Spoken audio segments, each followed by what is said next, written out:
Hello friends, astro ब्रह्मांड में आपका स्वागत है। मैं हूं आपकी एस्ट्रोलॉजर श्वेता आंवले और मैं लाई हूं आपके लिए लर्न फ्री एस्ट्रोलॉजी ऑनलाइन। तो फ्रेंड्स, आप सभी की रिक्वेस्ट पे मैंने कुंडली विश्लेषण करना स्टार्ट कर दिया है। अगर आप अपनी कुंडली दिखाना चाहते हैं तो स्क्रीन पर या डिस्क्रिप्शन बॉक्स में दी गई ईमेल आईडी astrobrahmand.yt@gmail.com पर आप मुझे संपर्क कर सकते हैं। इतने कम टाइम में आप सभी के इतने सपोर्ट के लिए thank you so much friends. Okay friends, आज का हमारा टॉपिक है पंचांग, है ना। पंचांग शुद्धि क्या होती है, पंचांग से आप मुहूर्त कैसे निकालते हैं, वो सब आज हम इस वीडियो में जानेंगे। देखिए फ्रेंड्स, बुक वही अच्छी होती है जो आपको प्रॉपर समझ में आए, ठीक है। तो ऐसे ही अगर हम कोई भी टॉपिक लेते हैं, है ना, मैं थोड़ा सा मेरा वीडियो एक्सटेंड हो जाता है तो उसके लिए मैं क्षमा चाहूँगी, लेकिन आप अगर इस वीडियो को प्रॉपर देखेंगे तो आप उसके बारे में डिटेल में जानेंगे, है ना। क्योंकि हम आधा अधूरा मैं आपको 5 मिनट में वीडियो कवर कर सकती हूँ, लेकिन उसमें आपको बहुत सारी क्वेरी रह जाएगी, उससे रिलेटेड क्वेश्चंस रह जाएंगे। तो अगर हम एक भी टॉपिक लें तो मेरा ऐसा है कि आप एटलीस्ट उसको प्रॉपर समझे, है ना। क्योंकि उसको समझने के लिए, हम मुहूर्त निकालना सीखने के लिए पहले हमको ये जानना होगा कि पंचांग क्या है, पंचांग में किन किन चीज़ों की इंपॉर्टेंट होती है और क्या क्या चीज़ें कवर होगी, पहले हम उसको समझेंगे। और हम नेक्स्ट वीडियो में फिर हम मुहूर्त कैसे निकालेंगे, है ना, उसको देखेंगे। तो आइए फ्रेंड्स स्टार्ट करते हैं। पंचांग का अर्थ है 5 अंगों वाला, है ना। पंचांग को हम हिंदू कैलेंडर भी बोलते हैं। इसमें 12 मंथ होते हैं, है ना। जैसे हमारे नॉर्मल कैलेंडर में 12 महीने होते हैं, वैसे इसमें भी 12 मंथ होते हैं, ठीक है। चैत्र, वैशाख, ज्येष्ठ, आषाढ़, श्रावण, भाद्रपद, अश्विन, कार्तिक, अगन, पोष, माघ और फाल्गुन, ये इसके हमारे 12 मंथ होते हैं, ठीक है। जब भी हम किसी भी चीज़ का मुहूर्त निकालते हैं तो उसमें पंचांग जो होता है, ठीक है, उसको देखते हैं, है ना। पंचांग की शुद्धि को देखा जाता है और ये 5 चीज़ों पर वर्क करता है पंचांग, है ना। और ये 5 चीज़ें कौन कौन सी होती है? तिथि, वार, नक्षत्र, योग, करण, है ना। इन 5 चीज़ों को मिलाकर हमारा पंचांग तैयार होता है। इसमें इन 5 चीज़ों की शुद्धि को देखा जाता है, ठीक है फ्रेंड्स। और जो हर महीने में, देखिए फ्रेंड्स, हर महीने में कितने 15-15 दिन के 2 पक्ष होते हैं, आपको भी पता होगा, है ना, शुक्ल पक्ष और कृष्ण पक्ष, ठीक है। अब प्रतिपदा तिथि से लेकर, प्रतिपदा तिथि मतलब एकम जिसको बोलते हैं, ठीक है, उससे लेकर जो पूर्णिमा होती है उसको शुक्ल पक्ष कहते हैं। और फिर पूर्णिमा के बाद की जो प्रतिपदा तिथि है उससे लेकर अमावस्या तिथि को हम कृष्ण पक्ष कहते हैं, ठीक है। अब जो सूर्य और चंद्रमा होता है ना, अब सूर्य से जो चंद्रमा की गति होती है ना, उसके अकॉर्डिंग मंथ का कैलकुलेशन किया जाता है हिंदू कैलेंडर में, ठीक है। जब ये जो चंद्रवर्ष होता है ना, देखिए, जो चंद्रवर्ष होगा वो सौर वर्ष से 11 दिन 3 घड़ी और 48 पल छोटा होता है, ठीक है। आपने नोटिस किया होगा जो तिथियां होती है वो घटती बढ़ती रहती है ना। इसीलिए जो 3 साल में, है ना, जो एक मंथ होता है वो हर 3 साल में एक मंथ ऐड हो जाता है, ठीक है। जिसको हम क्या बोलते हैं? अधिक मास, मल मास और पुरुषोत्तम मास भी हम उसको कहते हैं। अब इसको समझिए, जो एक दिन होता है उसमें 8 पहर होती है, एक दिन में 8 पहर होती है। और 3-3 घंटे के 3-3 घंटे में ये क्या होता है, जो मतलब ये पहर चेंज होती है हर 3 घंटे में, ठीक है। 3 का अगर आप 8 में मल्टीप्लाई करेंगे तो 3 8 जा 24, है ना। तो पूरे 24 आवर्स में हर 3-3 घंटे में एक पहर चेंज होती है। तो 4 पहर की रात कही गई है और 4 पहर का दिन कहा गया है, ठीक है। अब जो एक पल होता है उसका मतलब क्या होता है? आधा मिनट, है ना। 1 घंटे में 2 घड़ी होती है, इसको समझिए पहले। 1 घंटे में 2 घड़ी होती है और एक पल का मतलब होता है आधा मिनट। और जो आधा मिनट होता है ना, उसका मतलब क्या हो गया? उस आधे मिनट में 24 क्षण होते हैं, ठीक है। ये चीज़ आपको कंसेप्ट क्लियर है। अब हम आते हैं कि हम तिथि को समझते हैं, है ना। इस पंचांग में हम इसको क्या देख रहे हैं? सबसे पहले हम तिथि, जो हमारा टॉपिक है, इसको समझते हैं। जो तिथि होती है वो 5 तरह की तिथियाँ होती है ना। नंदा, भद्रा, जया, रिक्ता, पूर्णा। इनके अलावा भी और तिथियाँ होती है, बाकी ये मेन होती है। तो हम मुहूर्त निकालने के लिए इन तिथियों को देखते हैं। तो पहले अभी हम इसके बारे में डिटेल में समझेंगे और आगे की मैं आपको और भी तिथियों के बारे में जानकारी दूंगी, ठीक है।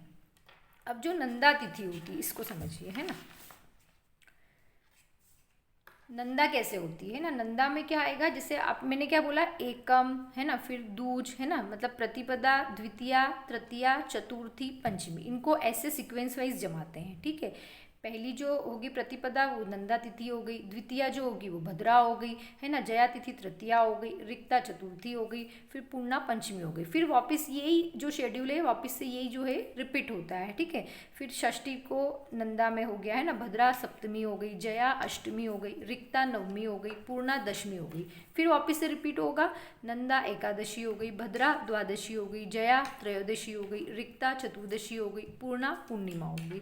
ठीक है, अब आपको पता है एकम से लेकर मतलब जो प्रतिपदा से लेकर चतुर्दशी जो तिथि है वो शुक्ल पक्ष की हो या कृष्ण पक्ष की, दोनों में सेम ही चीज़ें आती है। बस अगर शुक्ल पक्ष की होगी तो उसके 15वें दिन पूर्णिमा आ जाएगी, और अगर कृष्ण पक्ष की होगी तो उसके 15वें दिन क्या होगा, अमावस्या आ जाएगी। ठीक है, अब तिथियों को कैसे डिवाइड किया गया उस चीज़ को समझिए। अगर प्रतिपदा है तो प्रतिपदा को हमेशा सिद्धिदात्री तिथि कहा गया है, मतलब इसमें करने वाला काम सिद्ध होता है। ठीक है, भद्रा को कार्य साधिनी तिथि कहा गया है, इसमें किया हुआ कार्य सफल होता है। ठीक है, तृतीया को आरोग्यदात्री तिथि कहा गया है। ठीक है, नाम से ही आपको ये चीज़ें समझ में आ जाएगी कि कौन सी तिथि का क्या महत्व है। चतुर्थी को कार्य नाशिनी किया गया है, इसमें मतलब किया हुआ काम सफल नहीं होता है। पंचमी को शुभदात्री तिथि कहा गया है, षष्ठी को अशुभदात्री, सप्तमी को शुभदायक, अष्टमी को रोगनाशिनी, नवमी को मृत्युदायिनी, दशमी को धनदायिनी,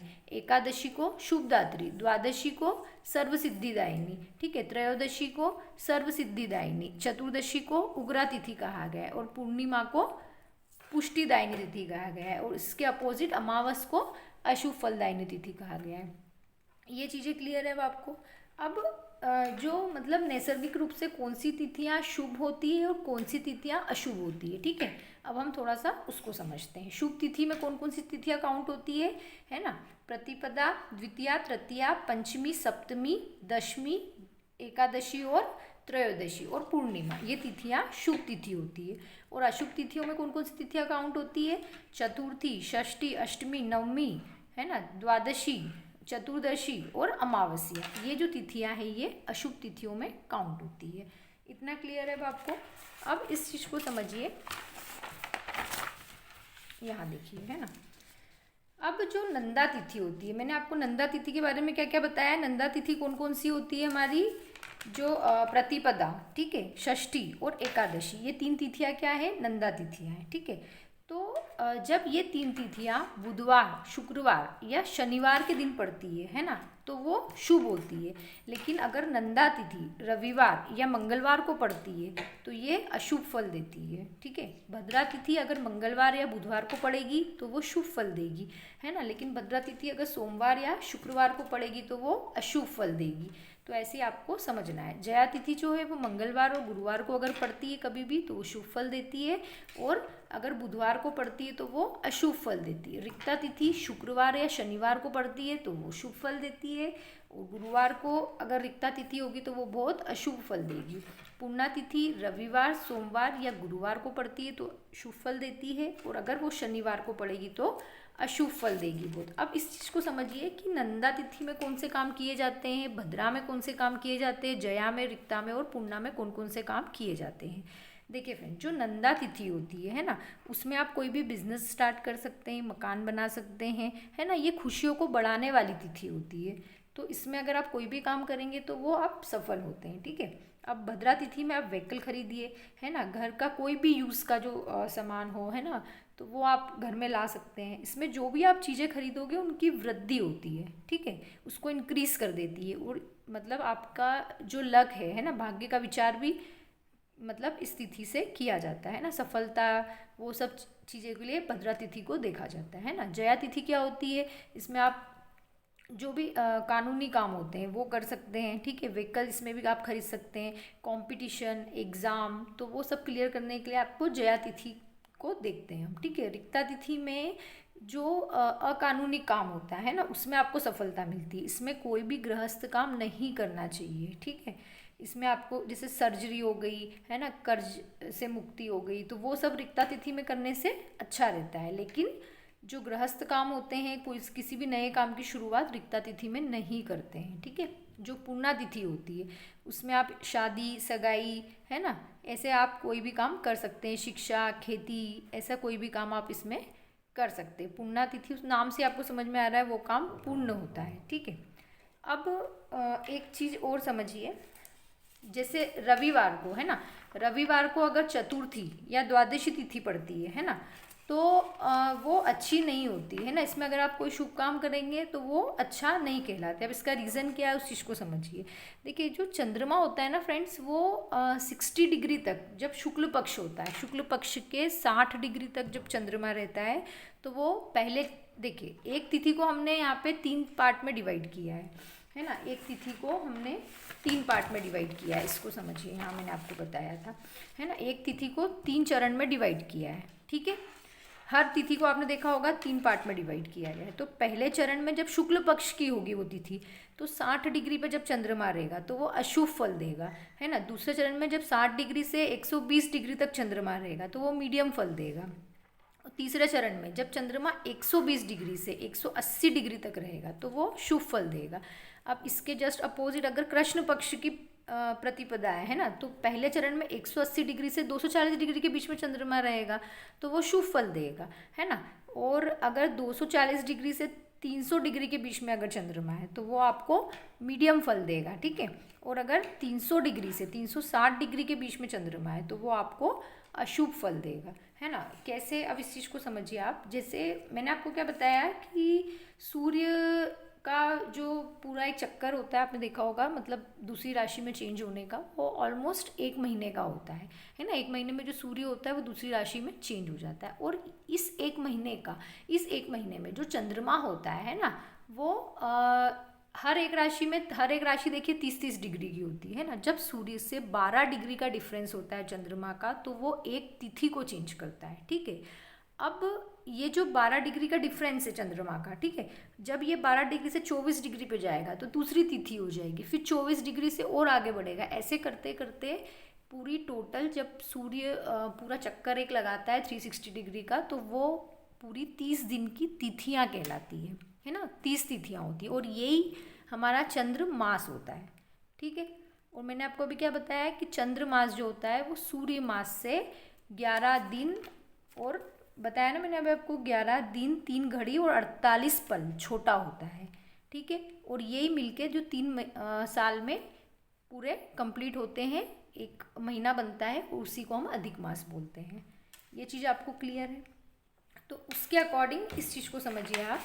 अगर रविवार को कभी, है ना, चतुर्थी और द्वादशी तिथि आ रही हो तो वो शुभ फल नहीं देगी। सोमवार को अगर षष्ठी आ रही है तो अच्छा फल नहीं देगी। मंगलवार को सप्तमी आ रही है तो वो अच्छा फल नहीं देगी। बुधवार को द्वितीया या अष्टमी आ रही है तो वो अच्छा फल नहीं देती है। गुरुवार को अष्टमी नवमी, शुक्रवार को नवमी दशमी, शनिवार को सप्तमी और 11। तो इसमें कोई भी शुभ कार्य करना वर्जित होता है, जो आपको अच्छा फल नहीं देगा, है ना। मैंने जो आपको भी कैलकुलेशन बताई है ये चीज़, उसके अकॉर्डिंग हम इसको समझते हैं। अब हम आते हैं कि वार क्या होते हैं फ्रेंड्स, है ना। पंचांग में अभी मैंने आपको तिथियां अच्छे से समझा दी। अच्छा, इसमें एक शून्य तिथि भी होती है, उसको भी समझिए। शून्य तिथि क्या होती है ना। ये देखिए, ये हमारे टोटल, हमारे आपको विजिबल है, ये हमारे टोटल क्या है, 12 मंथ है, ठीक है। चैत्र वैशाख ज्येष्ठ आषाढ़, ये पूरे 12 मंथ है। अब जो शून्य तिथि होती है, इसमें किया गया कोई भी काम, है ना, आपको अच्छा फल नहीं देता है। देखिए एक चंद्रमास में 30 तिथि होती है, मैंने आपको बताया, ऑलमोस्ट 29.5 डेज का होता है चंद्रमास, है ना। इसी को हम चंद्रमास कहते हैं। और एक नए चंद्र और पूर्ण चंद्र के बीच में कुल 14 तिथियां आती है ना। प्रतिपदा को नया चंद्र हुआ और पूर्ण चंद्रमा कब हुआ, पूर्णिमा को हुआ, तो इसके बीच में कितनी तिथियां आ गई, टोटल 14, ठीक है। अब शून्य को नया चंद्र और 15वीं तिथि को हम पूर्णिमा कहते हैं। अब अमावस्या से पूर्णिमा, फिर पूर्णिमा से अमावस्या, ये मिलकर एक चंद्रमास को पूरा करते हैं, ठीक है। तो जो शून्य तिथियां होती है कुछ, है ना, उसमें विवाह कार्य वर्जित होता है और कोई भी शुभ काम उसमें नहीं करना चाहिए, है ना। जैसे चैत्र की जो कृष्ण पक्ष की अष्टमी है वो अच्छी नहीं मानी गई है। वैशाख की कृष्ण पक्ष की नवमी, ज्येष्ठ की कृष्ण पक्ष की चतुर्दशी और शुक्ल पक्ष की त्रयोदशी, आषाढ़ की कृष्ण पक्ष की षष्ठी, श्रावण की कृष्ण पक्ष की द्वितीया तृतीया, भाद्रपद की कृष्ण पक्ष की प्रतिपदा और द्वितीया, अश्विन की कृष्ण पक्ष की दशमी और एकादशी, कार्तिक की कृष्ण पक्ष की पंचमी, शुक्ल पक्ष की चतुर्दशी, अघन मार्गशीर्ष एक ही महीना होता है ना, कृष्ण पक्ष की उसकी सप्तमी और अष्टमी, पोष की कृष्ण पक्ष की चतुर्थी और पंचमी, माघ की कृष्ण पक्ष की पंचमी और शुक्ल पक्ष की तृतीया। ये सब चीज़ें विवाह के लिए शून्य तिथियाँ कहलाती है, वर्जित होती है, इसमें कोई भी शुभ काम हमको नहीं करना चाहिए। अब देखिए फ्रेंड्स, जो मतलब तिथि होती है ना, आपने देखा होगा जो तिथियां होती है, कभी कभी ऐसा होता है कि एक ही दिन दो दो तिथियां होती है ना। तो जब भी कोई तिथि एक सूर्योदय में पूरी होती है ना, मतलब एक सूर्योदय में, मतलब जैसे आज सूर्य उगा है तो वो सूर्य अगला जो सूर्योदय होगा उसके पहले वो तिथि समाप्त हो जाए, तो उसको क्या बोलते हैं, अच्छी तिथि कही जाती है ना। और क्षय तिथि क्या होती है, जब कोई भी एक तिथि सूर्योदय से शुरू होकर सूर्योदय की बजाय अगले सूर्योदय को खत्म होती है, सूर्यास्त की बजाय, सॉरी, है ना। अगर कोई भी तिथि सूर्योदय से चालू हो रही है लेकिन सूर्यास्त की बजाय वो अगले सूर्योदय पे खत्म हो रही है, तो उसको हम क्या बोलते हैं, क्षय तिथि बोलते हैं। और कभी कभी ऐसा होता है कि दो सूर्योदय में भी एक तिथि पूरी होती है, तो उसको हम अंधी तिथि बोलते हैं। तो ये सब तिथियां अच्छी नहीं मानी जाती है, ठीक है, हिंदू हमारे पंचांग के अकॉर्डिंग, ठीक है। ये चीज़ आपको क्लियर है तिथियों से रिलेटेड। अब इनमें फ्रेंड्स जो जैसे अमृत योग तिथि होती है, मृत्यु योग तिथि होती है, हुताशन तिथियाँ होती है ना। तो ये कुछ तिथियाँ होती है, विष संज्ञक तिथि होती है, सिद्धदायक तिथि होती है। पर मैंने जो आपको चीज़ें कवर अप की है उसमें ऑलमोस्ट मैंने आपको सारी चीज़ें समझा दी है ना। तो आपको जो मैंने बताया है कि इन इन चीज़ों का ध्यान रखना चाहिए, तो ये उस टॉपिक में मैंने कवर किया है, ठीक है। मैंने अलग अलग उसको नहीं डिस्क्राइब किया है, लेकिन उसको मैंने अच्छे से आपको क्लियर समझा दिया है कि तिथियों में कौन सी अच्छी है और कौन सी बुरी है, ठीक है फ्रेंड्स। अब हम हमारा नेक्स्ट टॉपिक हमारा आता है वार, है ना। ये रहा हमारा वार, क्या होता है आपको वार समझिए। जैसे हमारे कैलेंडर में वार होते हैं ना, मंडे, ट्यूसडे, वेडनेसडे, तो वैसे ही हमारे हिंदू पंचांग में भी हमारे वार होते हैं। वार कैसे उसमें डिसाइड होते हैं, हिंदू पंचांग में आज के सूर्योदय से लेकर अगले दिन के सूर्योदय तक को एक वार कहते हैं, ठीक है। और ये 7 होते हैं, रविवार, सोमवार, मंगलवार, बुधवार, गुरुवार, शुक्रवार और शनिवार, ये हमारे वार हैं। अब नक्षत्र क्या होते हैं, नक्षत्र का आप मेरा जो सेशन देखिए, टोटल 27 नक्षत्र होते हैं, आपको भी पता है ना। जो मैंने सेशन किया है ना, तीसरा है ना, मेरा third session, session 4, session 5, session 6 और सेशन 7, है ना। तो इसमें मैंने आपको नक्षत्र की कंप्लीट डिटेल समझाई है। आप अगर ये मेरे 4 से 5 वीडियो अच्छे से देख लेंगे, क्योंकि नक्षत्र जो है फ्रेंड्स वो हमारे मतलब ज्योतिष में सबसे मेजर रोल प्ले करता है। अगर आप इसको समझ गए तो बहुत सारी चीज़ें तो आपको वहीं पे क्लियर हो जाएगी, ठीक है। तो आप उसको देखिए और आपको वहाँ से सारी नक्षत्र की डीप नॉलेज मिल जाएगी, ठीक है। अब हम योग देखते हैं, योग क्या होते हैं। टोटल योग 27 योग होते हैं ना, सूर्य और चंद्रमा की दूरियों के संयोग से, है ना, 27 योग बनते हैं। देखिए फ्रेंड्स, एक चीज़ समझिए, जैसे कोई मान लीजिए कि यहाँ पर एक कोई कुंडली है ना। तो जब सूर्य से चंद्रमा अगर, है ना, सूर्य से अगर चंद्रमा आगे की तरफ है ना, मतलब वो शुक्ल पक्ष का जन्म है उस बच्चे का। अगर सूर्य से चंद्रमा कुंडली में पीछे की तरफ जा रहा है, मतलब वो उसका जन्म किसका है, कृष्ण पक्ष का है। इतना क्लियर है। जब सूर्य से चंद्रमा 7 घर आगे है मान लीजिए, है ना, 7 घर का डिफरेंस है ना, तो मतलब 7वें नंबर पे आ रहा है, तो इसका मतलब क्या हो गया कि जो सूर्य और चंद्रमा है, मतलब ये इनका पूर्णिमा का जन्म है। अगर सूर्य चंद्रमा एक साथ एक ही घर में बैठे हैं, इसका मतलब अमावस का जन्म है ना। इनमें 12 डिग्री से ज़्यादा का डिफरेंस होना चाहिए। जैसे 12 डिग्री का डिफरेंस है मतलब एक तिथि है, तो हम वो अगर 12 डिग्री से ज़्यादा का डिफरेंस है तो हो सकता है भले ही एक साथ बैठे हो, पर हो सकता है कि प्रतिपदा का जन्म हो, है ना। तो इनका जो डिग्री होती है वो देखी जाती है। और टोटल हमारी पत्रिका कितने की होती है, हमारी जो कुंडली होती है 30-30 डिग्री मिलके ये हमारी 360 डिग्री को कवर करती है, ठीक है। अब योग क्या होते हैं हम इसको समझते हैं, है ना। योग एक मिनट, ये योग है ना। योग में इतने 27 तरह के योग है, इनको देखिए, को विजिबल है।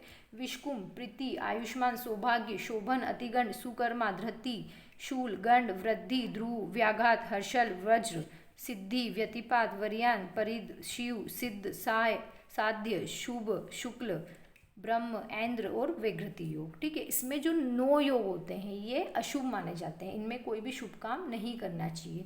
विषकुंभ, अतिगंड, शूल, गंड, व्याघात, वज्र, व्यतिपात, परिघ और वैधृति, ये 9 योग अशुभ माने गए हैं, इसमें कोई भी शुभ काम का हमको स्टार्टिंग नहीं करनी चाहिए। ठीक है फ्रेंड्स, अब नेक्स्ट हमारा क्या है, योग के बाद करण है ना। करण कितने होते हैं, 11 करण होते हैं टोटल, है ना। अब ये 11 करण कैसे बनते हैं इस चीज़ को समझिए, है ना। जो एक तिथि कब होती है फ्रेंड, जब सूर्य और चंद्रमा के बीच में 12 डिग्री का डिफरेंस होता है। जब सूर्य व चंद्रमा के बीच 6 डिग्री का डिफरेंस होता है तब एक करण बनता है। मतलब एक तिथि का आधा भाग जो होता है वो एक करण होता है। मतलब एक तिथि में कितने करण हो गए, 2 करण होते हैं, तो ये टोटल 11 करण होते हैं। ठीक है, बव, बालव, कोलव, तैतिल, गर, वणिज्य, विष्टि, विष्टि को हम भद्रा भी बोलते हैं, शकुनी, चतुष्पाद, नाग और किंसुगन, ये हमारे टोटल 11 करण होते हैं। अब इन 11 करण में से जो तैतिल और विष्टि